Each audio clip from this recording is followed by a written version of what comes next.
Halo, perkenalkan nama saya Casey Sembiri dari kelas 10 PS. Di sini saya akan menjelaskan hasil kebudayaan praaksara. Hasil kebudayaan manusia praaksara. Hasil kebudayaan pada zaman politikum. Hasil kebudayaan pada zaman politikum adalah alat-alat sederhana yang terbuat dari batu yang kasar. Peradaban atau hasil budaya zaman politikum ini dibagi menjadi dua, yaitu kebudayaan Pacitan dan kebudayaan Ngando. Di Pacitan ditemukan alat-alat yang diduga berasal dari zaman Paleolitikum, yakni berupa perkakas yang terbuat dari tulang hewan maupun dari batu seperti kapak genggam atau chopper dan kapak primbas. Berikut pengertian dari kapak genggam. Kapak genggam adalah sebuah batu yang mirip dengan kapak tetapi tidak bertangkai, dan cara mempergunakannya itu dengan cara menggenggam. Fungsi kapak genggam yaitu untuk membentuk biji-bijian, membuat serat-serat pepohonan, membunuh binatang buruan, dan sebagai alat penyerangan lawan. Nah, berikut mengenai kapak primbas. Kapak primbas atau chopper adalah kapak yang menyerupai kapak genggam, namun ukurannya itu lebih besar dengan tajaman pada ujung berbentuk cembung dan lurus. Fungsi kapak primbas yaitu merimbas kayu, menusuk binatang buruan, dan memecahkan tulang.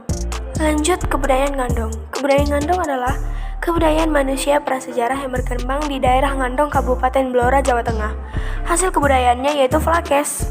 Flakes yaitu alat kecil yang terbuat dari batu caledon yang dapat digunakan untuk mengupas makanan. Flakes termasuk hasil kebudayaan Ngandong, sama seperti alat-alat dari tulang binatang. Kegunaan alat ini pada umumnya untuk berburu, menangkap ikan, dan mengumpulkan ubi. 2. Zaman Mesolitikum. Zaman Mesolitikum adalah zaman yang terjadi pada masa Holosen setelah zaman es terakhir.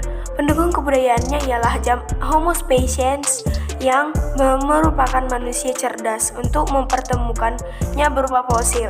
Hasil kebudayaannya yaitu Kejokkenmodiger dan Abrikosaurus. Kejokkenmodiger atau disebut juga Miden adalah salah satu hasil kebudayaan manusia purba paling terkenal pada zaman Mesolitikum. Kata Kejokkenmider berasal dari bahasa Denmark. Kejokken berarti dapur dan moding berarti sampah. Dan ada juga Abrikosaurus adalah goa-goa tempat tinggal manusia purba pada zaman Mesolitikum. Disebut Abrikosaurus tempat tinggal bagi para manusia purba ini penampilannya menyerupai ceruk-ceruk di dalam batu karang. Abrikosaurus ini difungsikan sebagai tempat perlindungan dari panas dan hujan karena mereka belum mempunyai keterampilan untuk membuat bangunan. Ketiga, zaman Neolitikum atau zaman batu adalah periode pada masa prasejarah ketika manusia yang menggunakan alat-alat dari batu yang telah dihaluskan.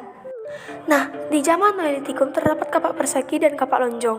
Pengertian dari kapak persegi yaitu kapak persegi adalah kapak yang dibentuk persegi digunakan sebagai peralatan penunjang kehidupan. Fungsi kapak persegi sebagai alat kegiatan sehari-hari, sebagai alat barter dan gambaran status sosial. Kapak ini berbentuk persegi panjang dan trapesium. Ada juga kapak lonjong. Kapak lonjong adalah kapak yang berbentuk lonjong, merupakan salah satu benda peninggalan zaman Neolitikum. Fungsi kapak lonjong tersebut adalah 1. Memotong makanan, 2. Alat perkakas, dan 3. Alat mencangkul dan bercocok tanam. Bentuknya lonjong pada pangkalnya dan penampangannya hampir berbentuk bulat.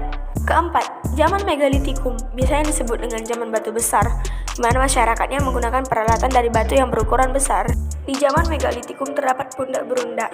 Pundak berunda adalah bangunan suci tempat perjamuan roh leluhur yang bertingkat-tingkat atau berunda-unda.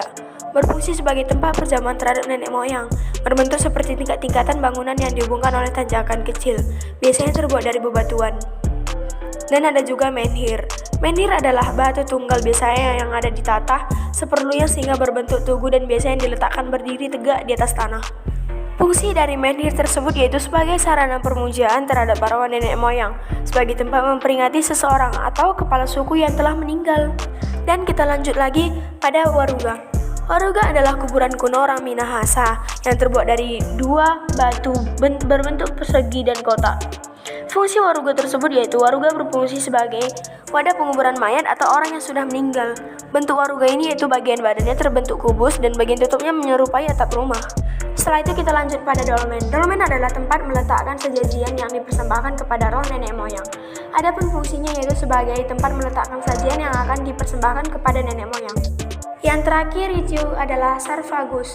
Pengertian sarkofagus yaitu sarkofagus merupakan kuburan batu yang terdiri dari wadah dan tutup yang umumnya terdapat tonjolan pada ujungnya.